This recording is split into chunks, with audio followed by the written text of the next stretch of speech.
রমজানের রোজা রাখবো, রমজানে নামাজ পড়ব, রমজানে কোরআন তেলাওয়াত করব, রমজানে তাসবিহ তাহলিল করব, রমজানের তাহাজ্জুদ পড়ব, প্র্যাকটিস করব শাবানে, প্র্যাকটিস করব রজবে। যার প্র্যাকটিস যত ভালো তার মূল অধিবেশন তত ভালো, তাই না? পরীক্ষার আগে টেস্ট হয়, প্রি টেস্ট হয়, মডেল টেস্ট হয়। কেন? যার test, pre test, model test যত ভালো আশা করা যায় তার ফাইনাল পরীক্ষা তত ভালো। যার রজব শাবান মাসের আমল যত ভালো আশা করা যায় তার রমাজন তত ভালো যাবে। বুঝে আসছে কথা? আবারও আল্লাহ তাআলার বিশেষ দয়া এবং মেহেরবানিতে আমরা আমাদের ধারাবাহিক তাফসীরের আলোচনা শুরু করার তৌফিক পেয়েছি। এই জন্য আমরা সকলে আল্লাহর দরবারে কালিমাতুশ শুকর আদায় করছি, আলহামদুলিল্লাহ। আজকে শাবান মাসের 6 তারিখ। সে রজব মাস থেকে আমরা আল্লাহর কাছে বিশেষ একটা দোয়া পড়ছিলাম, আল্লাহুম্মা বারিক লানা ফি রজবা ওয়া শাবান ওয়া বাল্লিগনা রমাদান। যার অর্থ ছিল, আল্লাহ আমাদেরকে রজব এবং শাবান মাসে বরকত দান করেন এবং রমাদান পর্যন্ত হায়াত দান করেন। রজব মাস শেষ, শাবানেরও 6 দিন শেষ, রমাদান সামনে। আল্লাহর হাবিব সাল্লাল্লাহু আলাইহি ওয়াসাল্লাম বলেন, শাবানু শাহরি ওয়া রমাদান শাহরুল্লাহ। শাবান মাস আমার মাস, রমাদান মাস আল্লাহর মাস। সুবহানাল্লাহ। রমাদান দামি কেন? রমাদানকে আল্লাহ তাআলা নিজের সাথে সম্পৃক্ত করেছেন। শাবান মাস দামি কেন? রাসূলুল্লাহ সাল্লাল্লাহু আলাইহি ওয়াসাল্লাম শাবানকে তার নিজের সাথে সম্পৃক্ত করেছেন। সুবহানাল্লাহ। শাবান মাসকে কাজে লাগাবে বান্দা আল্লাহর রাসূলের প্রেমে, ভালোবাসায়। শাবানে ইবাদত করবে, রোজা রাখবে, কোরআন তেলাওয়াত করবে, নামাজ পড়বে, যত রকমের আমল আজকার বেশি বেশি করবে।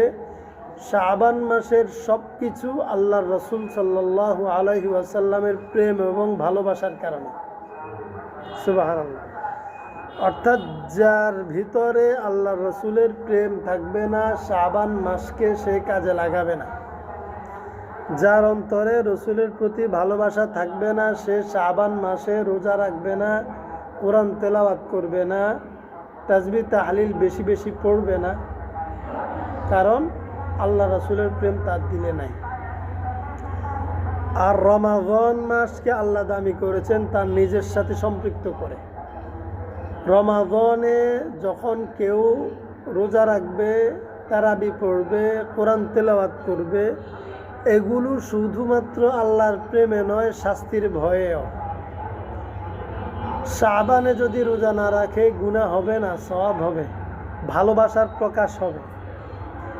রমাদানে যদি রোজা না রাখে শুধু গুনাহ হবে সেটা নয়, গুনাহও হবে, শাস্তিও পাবে, তাই না? এই জন্য রোজা রমজানে রাখবে আল্লাহর প্রেমে নয়, শাস্তির ভয়ে। হ্যাঁ, কিছু মানুষ যারা শাবান মাসেও রোজা রাখবে, রমাদানের রোজাটা প্রমাণ হবে যে তারা শুধু শাস্তির ভয় করে না, আল্লাহর ভালোবাসায়ও করে, আল্লাহর প্রেমেও রোজা রাখে। যদি শাবান মাস থেকে প্র্যাকটিস করে, যদি কেউ কোরআন তেলাওয়াত শাবান মাস থেকে করে, আজকার তাসবিহ তাহলিল শাবান মাস থেকে করে, নামাজ নফল বেশি বেশি শাবান মাস থেকে করে, তাইলে প্রমাণ হবে তার দিলে শুধু শাস্তির ভয় আছে এটা নয়, তার দিলে রাসূলের প্রেমও আছে, শুধু প্রেমেও আছে। কারণ যেখানে শুধু শাস্তির ভয় থাকে অথবা যেখানে বিনিময়ের ব্যবস্থা থাকে, মানুষ হয় বিনিময়ের জন্য কাজ করে, না হয় শাস্তির ভয়ে কাজ করে। আর যেখানে শাস্তি নাই সেখানে ভালোবাসায় কাজ করে। সন্তান বাবা মাকে ভালোবাসে, এই জন্য সেবা করে। এটা চায় না যে ভালোবাসলে সেবা করলে 2 টাকা বেশি পাবো, এই কামনাই করে না, ভালোবাসে বলে করে। এই জন্য দেখবেন বহু বাবা মায়ের সন্তান যার অঢেল টাকা আছে, সে বাবা মাকে বৃদ্ধাশ্রমে রেখে আসে, সে বিবিকে নিয়ে সন্তানকে নিয়ে শহরে থাকে, বাবা মায়ের খোঁজ নেওয়ার সুযোগ থাকে না। আর ওই একই বাবা মায়ের সন্তান যেটা গরিব, নিজে সন্তান নিয়ে সংসার নিয়ে চলতে কষ্ট হয়, সে বাবা মাকে রাখে, বাবা মায়ের কাছে থাকে, সেবাও করে, নিজের সংসারও চালায়, ওষুধপাতিও করে। এরকম হয় না? কিসের কারণে? টাকা আছে এই জন্য না, টাকার কারণে করলে তো যার টাকা বেশি সেই করত। হাজারো ফ্যামিলি আছে না এরকম, উল্টাও আছে। উল্টা হোক, এখানে যুক্তিটা কি? যদি টাকার কারণেই করতো তাইলে বহু ফ্যামিলিতে টাকাওয়ালা সন্তান বাবা মাকে রেখে আসতো না। এখানে প্রেম, ভালোবাসা, আন্তরিকতা, মহাব্বত। এজন্য শাবান মাসকে আমরা কাজে লাগাবো, চেষ্টা করব। তাসবিহ, নামাজ পড়ে বেশি বেশি তাসবিহ পড়ব। আমরা চেষ্টা করব শাবান মাসে নামাজ আগে জামাত ছুটে যেত, শাবানে যেন জামাত ছুটে না যায়। আগে নামাজ কাজা হইতো, শাবানে যেন কাজা না হয়। আগে নামাজ ঘরে পড়তাম, শাবানে যেন ঘরে পড়া না হয়, মসজিদে জামাতে পড়তে পারে। শাবান থেকে আমাদের প্র্যাকটিস, বীজ বপন, ইবাদতের চাষ করতে হয়, তারপরে আবাদ করতে হয়। আমরা রজব শাবানে চাষ, ফসলকে উর্বর করব, নিজের দিলকে, নিজের জীবনকে ইবাদতের জন্য উর্বর করব, প্র্যাকটিস করে তৈরি করে নিব। যে কোনো খেলোয়াড় খেলার আগে তো প্র্যাকটিস করে, নিয়মিত করে না? কোচের কাছে প্র্যাকটিস করে। কেন প্র্যাকটিস করে? খেলাটা যেন ভালো হয়।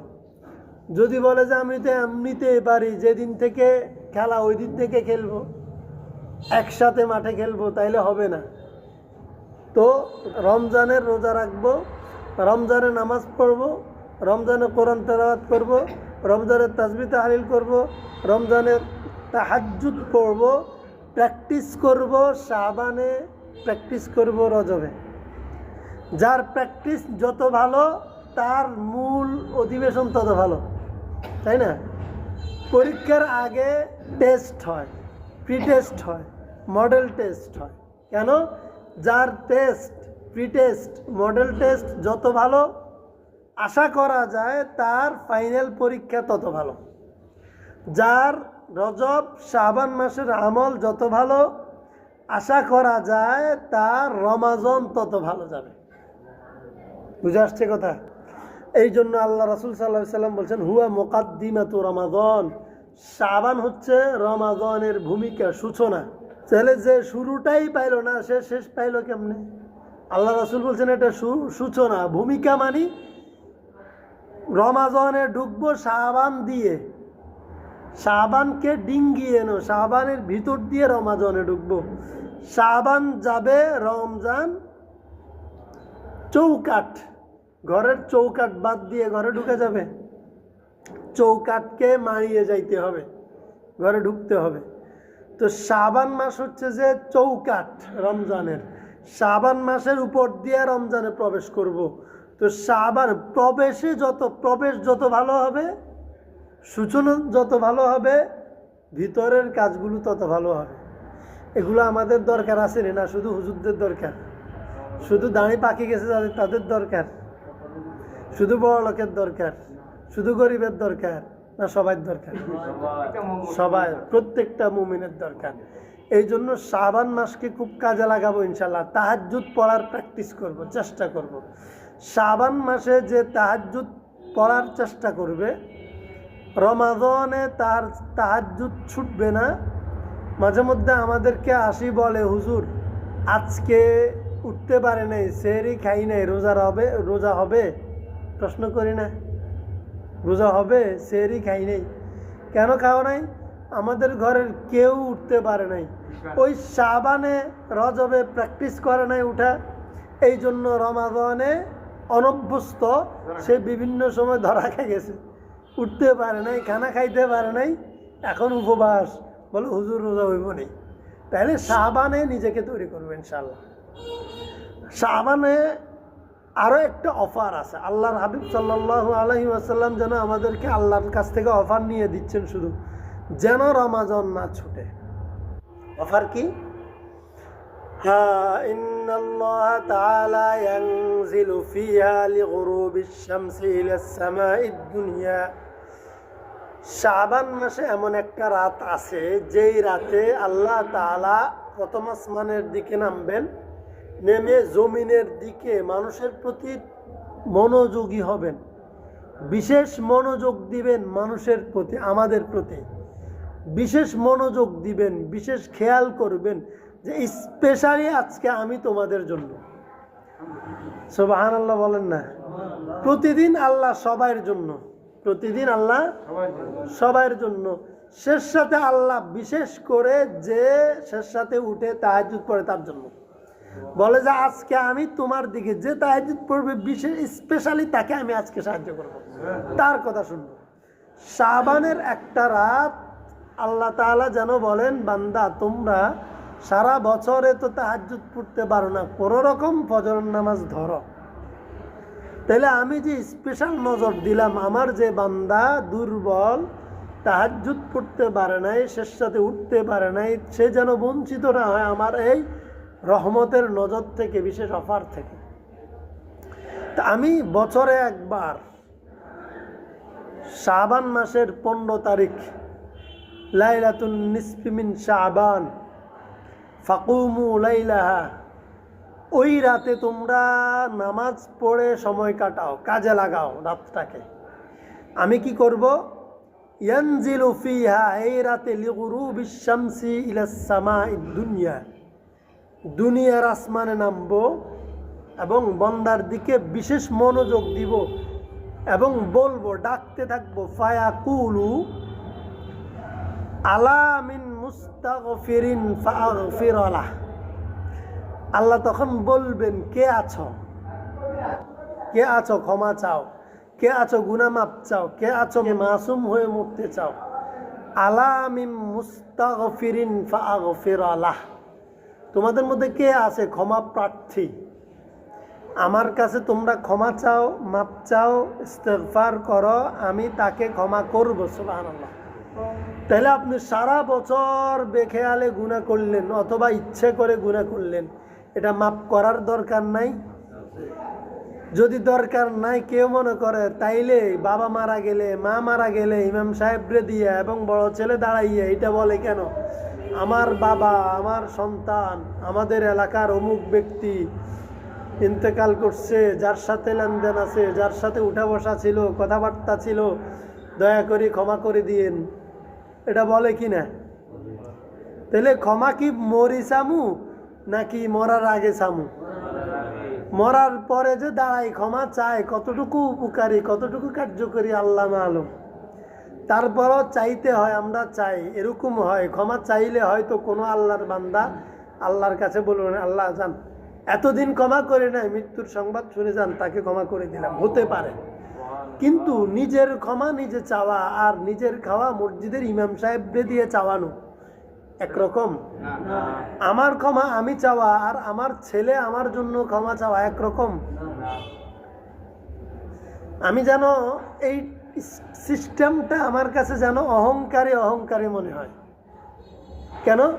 যে আমি মাপ চাইতাম ন, ঘাটতেড়া, মরে গেলে তুই মাপ চাইস, মানুষের কাছে ছোট হইতাম হাইতাম না, আমি মাপ চাই, ছোট হব কেন? ছোট হইতে পারবো না। মরার পরে আমার লাশকে সামনে রাইখা আমার ছেলে দাঁড়াইয়া ক্ষমা চাইবে অথবা ইমাম সাহেব ক্ষমা চাইবে আমার জন্য, আমি ক্ষমা চাইবো না। ঘাটতেড়া মুসল্লি, ঘাটতেড়া মুসলমান মনে হয় আমার কাছে। মরার পরে নিজে ক্ষমা চাইতে পারে না, ক্ষমা চাওয়ার সুযোগ থাকে না। তাহলে যার ক্ষমা দরকার সে যেন ক্ষমা চায়। কি ক্ষমা যার দরকার সে যেন, আমার হয়ে আপনি ক্ষমা চাইবেন, এটা কেমন হবে?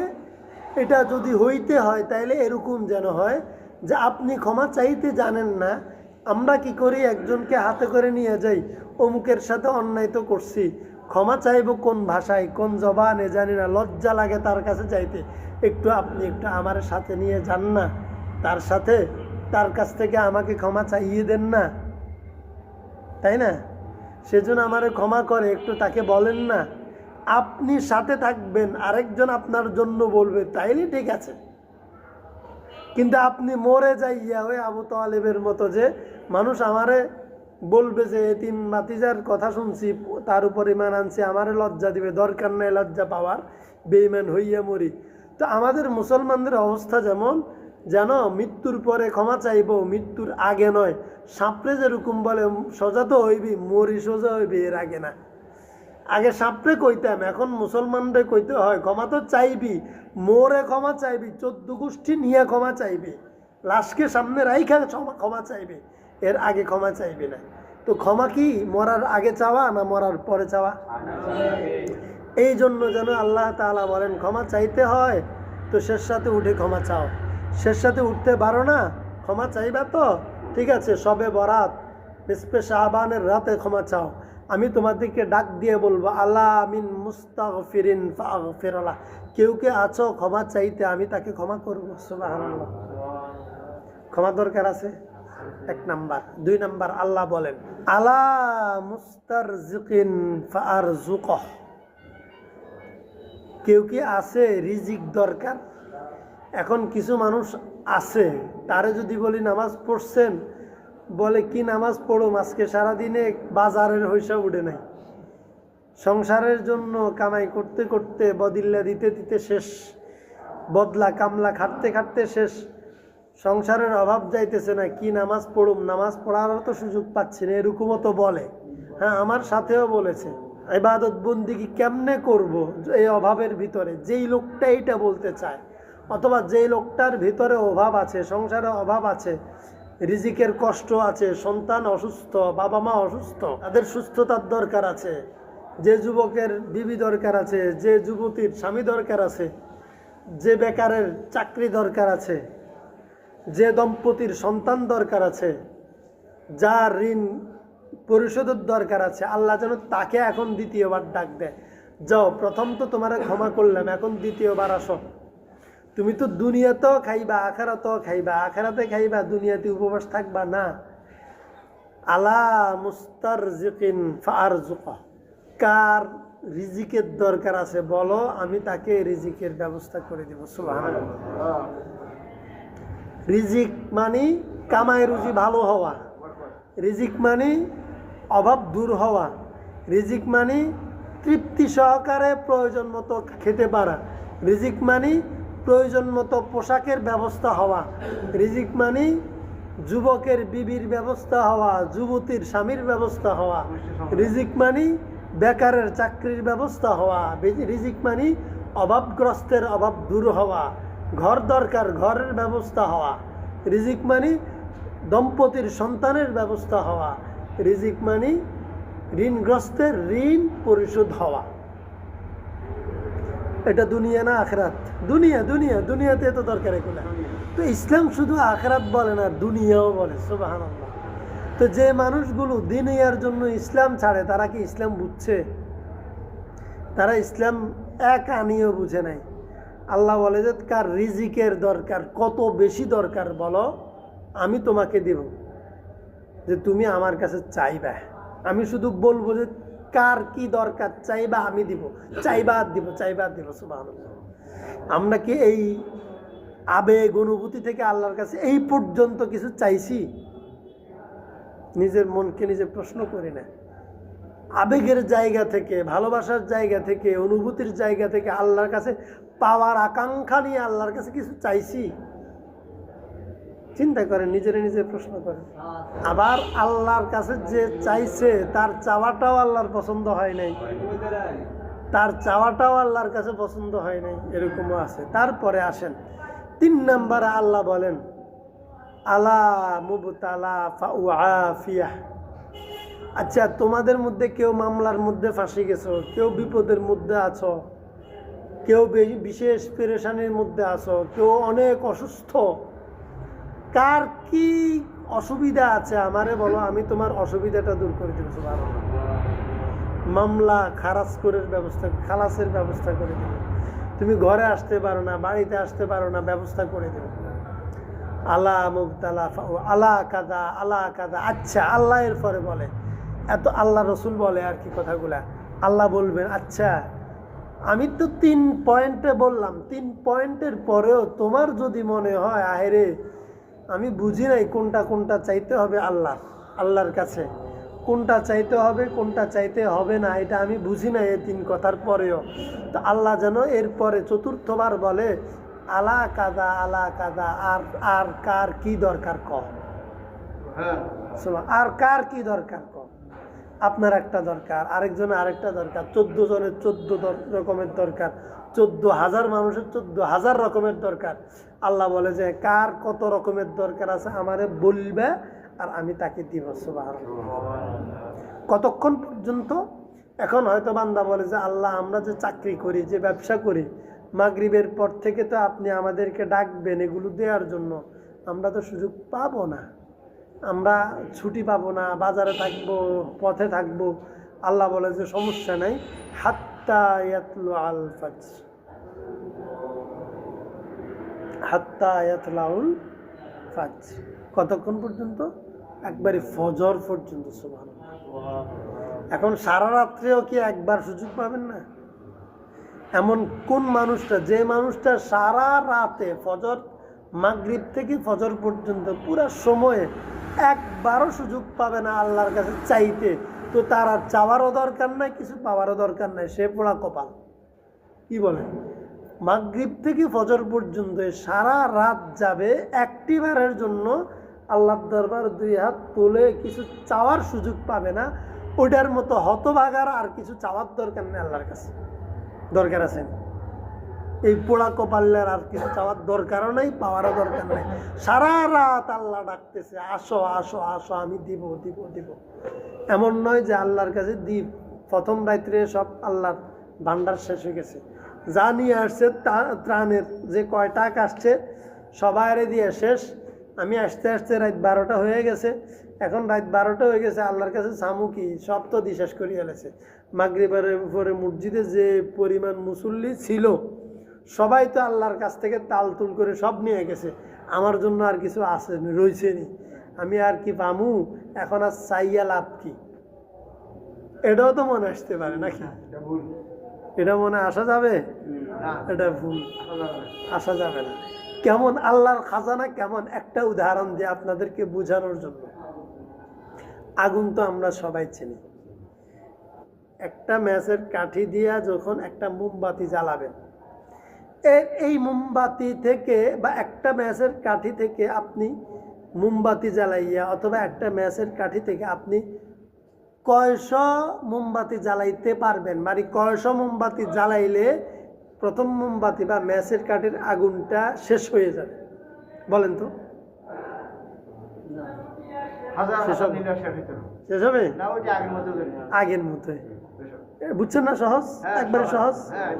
বুঝার জন্য আর উদাহরণ দরকার আছে। আপনি একটা মোমবাতি জ্বালাবেন, জ্বালাইয়া 100টা মোমবাতি নিয়ে আসছে একজনে 100 ঘর থেকে, যে তোমার ঘরের মোমবাতিটা থেকে একটু আগুন জ্বালাবো আমার ঘরের জন্য। আপনি সেখানে দিলেন, 100 জনকে দিলেন। এখন 101 নাম্বার জনে চিন্তা করে অমুকের ঘর থেকে তার মোমবাতি থেকে আমি আগুন আনবো, 100 জনে নিয়ে নিছে আগুন, এক মোমবাতির আগুন 100 জনে নিলে আর থাকি